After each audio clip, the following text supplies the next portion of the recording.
దేవుని అతి ప్రశస్త నామమునకు మహిమ కలుగును గాక. దేవదేవుని ఘనతను ఆపాదించి ఆయన సన్నిధించడానికి మన ప్రభువు మనకు అనుగ్రహించిన కృప కోసం వందనాలు. తిరుతం తర్వాత మరొక ఆదివారం 9వ ఆదివారపు శుభాలు నేను మీకు తెలియజేస్తున్నాను. పరిశుద్ధ లేఖన భాగంగా 1 కొరింథీ పత్రిక 10వ అధ్యాయము 6వ వచనం మొదలు 13 వరకు ఉన్నటువంటి లేఖన భాగము, లూకాసు వార్త 16వ అధ్యాయము మొదటి 9 వచనాలు కలిగిన లేఖన భాగాలు నేటి లేఖన భాగంగా మనం గమనం చేస్తున్నాం. లూకాసు వార్త 16వ అధ్యాయము మొదటి 9 వచనాలను మనం గమనం చేస్తూ ఉంటే 16వ అధ్యాయము 9వ వచనం, అన్యాయపు సిరి వలన మీకు స్నేహితులను సంపాదించుకొనుడి, ఎందుకనగా ఆ సిరి మిమ్మను వదిలిపోవునప్పుడు వారు నిత్యమైన నివాసంలో మిమ్మను చేర్చుకుందరని మీతో చెప్పుచున్నాను. అన్యాయపు సిరి అనే ధనం అది ఎప్పుడు కూడా అది మనం ఏం చేస్తుందంటే మభ్యపెట్టేదిగా ఉంటుంది. ధనాన్ని ప్రేమించొద్దు అనే మాట దేవుడు సెలవిచ్చాడు. సిరిని ప్రేమించే విధి అది ఏం చేస్తుందంటే ఈ లోకంలో ధనం వైపు, ధన భోగాల వైపు మనల్ని త్రిప్పి దేవుని నుండి మనల్ని దూరం చేస్తుంది, మనల్ని అన్యాయస్తులుగా చేస్తుంది. ఈ విధానం ఎలాంటిది అంటే ధనాన్ని ప్రేమిస్తే మనము అన్యాయం జరిగిస్తాం. ఈ 16వ అధ్యాయం మొదటి వచనం మనం చూస్తూ ఉంటే గృహ నిర్వాహకుని గురించినటువంటి విషయం బోధింపబడింది. అతడు ఎలాంటి వాడు అంటే అతని మీద నేరం మోపబడిన తీరు ఉంది. యజమానుడు పిలిచి ఆ గృహ నిర్వాహకునితో మాట్లాడుతున్నటువంటి విధానం మనం చూస్తూ ఉన్నాము. మరియు ఆయన తన శిష్యులతో ఇట్లనను, ఒక ధనవంతుని యొద్ద ఒక గృహ నిర్వాహకుడు ఉండెను. వాడతని ఆస్తిని పాడు చేయుచున్నాడని అతని యొద్ద వారి మీద నేరం మోపబడగా అతడు వారిని పిలిపించి, నిన్ను గూర్చి నేను వినుచున్న ఈ మాట ఏమిటి? నీ గృహ నిర్వాహకత్వపు లెక్క అప్పగించుము. నీవు ఇక మీదట గృహ నిర్వాహకుడివై ఉండవల్ల కాదని వానితో చెప్పాను.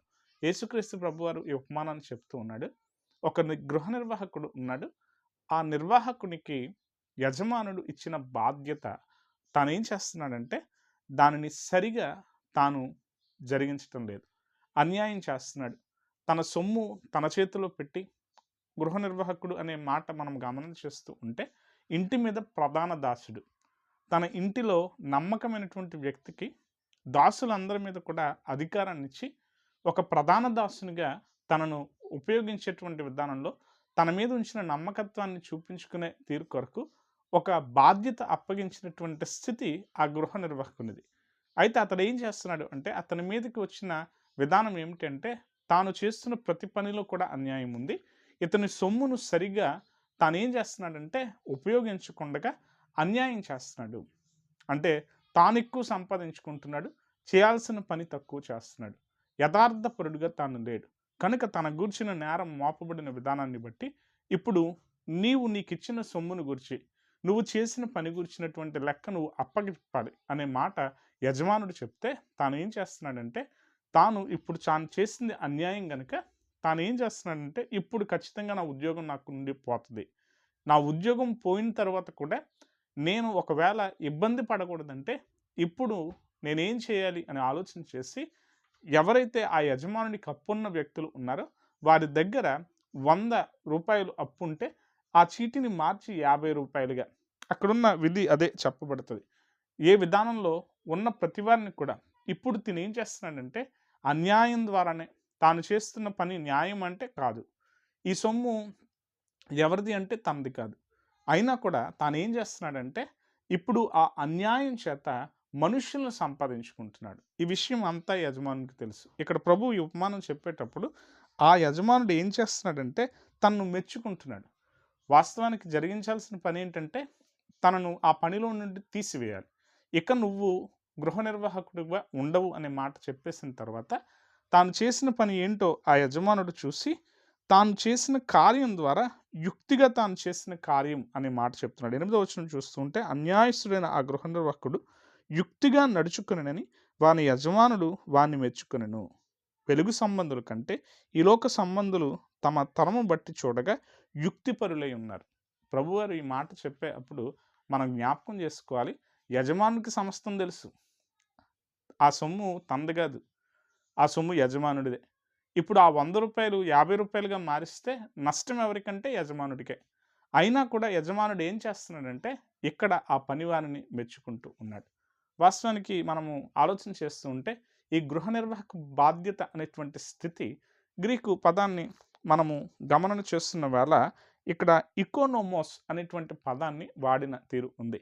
ప్రధాన దాసునికి బాధ్యత అప్పచెప్పిన విధి గూర్చి, ఆ గృహ నిర్వాహక బాధ్యత అనే ఇకోనోమోస్ అనేటువంటి బాధ్యత ఎలాంటిది అంటే, ఇక కేవలం యజమాని మాత్రమే గాని పూర్తి పని అంతా యజమాని అనేటువంటి స్థాయి తప్ప మిగిలిన పనిని అంతా కూడా గృహ నిర్వాహకుడే నిర్వహిస్తాడు.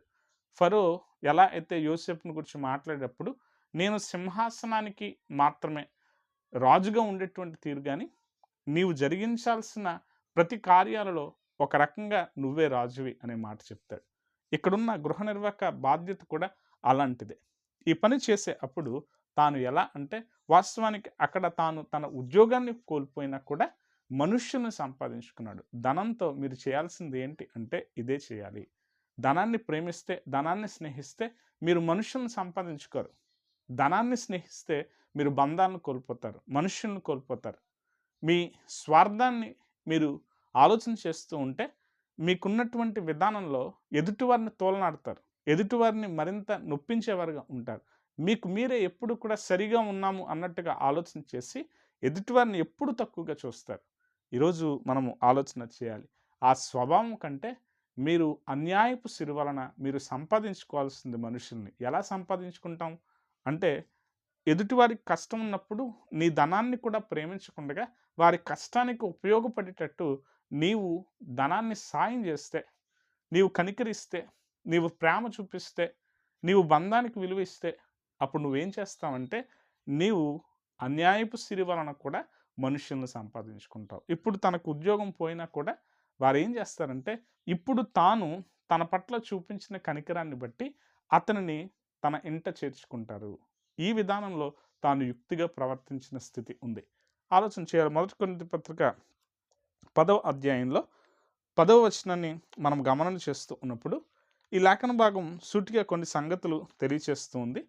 దేవుని నమ్ముకునేటువంటి విధానంలో దేవుని మాత్రమే ఆశ్రయించాల్సిన స్థితి నుండి వారు ఏం చేస్తున్నారంటే, ఇశ్రాయేల్ ప్రజలు ఎలా సనిగిన వారుగా ఉన్నారో, బుద్ధి మనకు రావటం కోసం వారి జీవితం అనేది ఒక తార్కాణంగా ఉందో, ఆ విషయాలన్నీ కూడా ఈ మొదటి కొరింథీ పత్రికలో 10వ అధ్యాయంలో మాట్లాడబడినటువంటి స్థితులు మనం చూస్తూ ఉంటాం.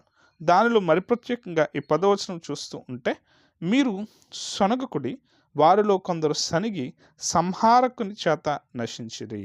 వారు ఏమేం చేశారో, వారు ఏమేం కార్యాలు చేశారో, జనులు తినుటకు త్రాగుటకు కూర్చుండి ఆడుటకు లేచిరి. ఈ విషయాలన్నీ కూడా ఇశ్రాయేలు వారు దేవునిని ఆరాధించేటువంటి స్థితి నుండి వేరు వేరు ప్రాంతాల గుండా వారు వెళుతూ ఉన్నప్పుడు వేరు వేరు ఆచారాలు చూస్తూ వచ్చారు. ఆ ఆచారాలను వారు ఏం చేస్తున్నారంటే, దేవుని శక్తిని గుర్తిరిగి కూడా వారు వేరు ఆచారాలను పాటించారు. ఆ విధానాల వల్ల వారు ఏమవుతూ ఉన్నారంటే, వారు దేవునిని తక్కువ చేశారు. దేవుని శక్తిని తక్కువ చేశారు. ఘనత లేని, చేతకాని, మాట్లాడలేని విధానంలో ఉన్నటువంటి వేరు స్థితులను ఎక్కువగా చేశారు. ఈ విధానాలను బట్టి దేవుడు ఏం చేస్తున్నాడంటే, ఆ స్థితిని అంతటిని కూడా వారిని గద్దిస్తూ వచ్చాడు. 8వ వచనం చూస్తే, మరియు వారి వలె మనము వ్యభిచరింపకుందుము, వారిలో కొందరు వ్యభిచరించి నందున ఒక దినమందే 23,000 మంది కూలిరి. మనము ప్రభువును శోధింపకుందుము, వారిలో కొందరు శోధించి సర్పముల వలన నశించిరి. ఇదిగో మీరేం చేస్తున్నారు అంటే, మీరు వేరు ఆరాధనలో, వేరు సంగతుల్లో దేవునికి చెందాల్సిన ఘనతను తెలియకుండా ఉన్న సందర్భంలో వేరు, తెలియక మీరు చేసింది వేరు. కానీ తెలిసిన తర్వాత, దేవుని శక్తి ఎరిగిన వారుగా ఉన్న తరువాత మీరు వేరు కార్యాలను చేస్తే గనుక అది మీరు చేస్తున్నది ఎలా ఉంటుంది అంటే, అది శిక్షకు కారణంగా నిలబడుతుంది. 13వ వచనం మనం చూస్తూ ఉంటే, సాధారణంగా మనుషులకు కలుగు శోధన తప్ప మరి ఏదియు మీకు సంభవింపలేదు. దేవుడు నమ్మదగినవాడు, మీరు సహింపగలిగినంత కంటే ఎక్కువగా ఆయన మిమ్మల్ని శోధింపబడనీయుడు. అంతేకాదు, సహింపగలుగుటకు ఆయన శోధనతో కూడా తప్పించుకొని మార్గమును కలుగజేయను. ఇదిగో దేవుడు కొన్నిసార్లు పరిశోధించేవాడు. దేవుడు పరిశీలన చేస్తాడు. దేవుడు మిమ్మల్ని శోధించే విధానం చేస్తున్న సందర్భంలో సహితం కూడా ఆయన ఏం చేస్తాడంటే, మీరు తప్పించుకోవటానికి మార్గం వేస్తాడు. ఈరోజు మన బ్రతుకుల్లో ఆలోచన చేయాలి. దేవుడు మనకిస్తున్న కృప, కనికరం అనేది మనం గుర్తుపట్టగలుగుతున్నామా? దేవుడు మనకు చేస్తున్న సహాయాన్ని మనము గుర్తుపట్టగలుగుతూ ఉన్నామా? ఆయన మనల్ని మరింత శోధించటలే. మనం చేయగలిగింది ఎంతో ఆయనకు తెలుసు. ఏం చేయగలుగుతామో ఆయనకు తెలుసు. ఏం చేస్తున్నామో ఆయనకు తెలుసు. ఆ విధానాలను బట్టి మనకు ఏది మేలో అది ఆయన ఇస్తూనే ఆయన ఏం చేస్తున్నాడంటే మనకు దారి కూడా ఆయన ఏర్పాటు చేస్తున్నాడు. ఈరోజు మన బ్రతుకుల్లో మనం ఆలోచన చేయాలి. మనకిచ్చిన బాధ్యతలో మనం యథార్థత ప్రకటిస్తున్నామా? దేవుడు నీకిచ్చిన పనిలో నువ్వు నమ్మకంగా ఉన్నావా? దేవుడు నిన్ను వాడుకుంటున్న విధానంలో నీ కార్యాలు యథార్థతతో నిలబడుతున్నాయా? ఆ విషయాలను ఒకసారి మనం పరిశీలన చేసుకుంటే మనం ఏం చేస్తున్నామో, మనం ఏమై ఉన్నామో, మనం ఏం జరిగిస్తున్నామో ఆ సంగతులు మనకు అర్థమవుతాయి. దేవుని వారముగా మనము జీవిస్తూ సరైన విధానంలో మంచి గృహ నిర్వాహకుడుగా నీవు ఉండటానికి దేవుని కృప సదా మనకు తోడే సంరక్షించి కాపాడును గాక. ఆమేన్.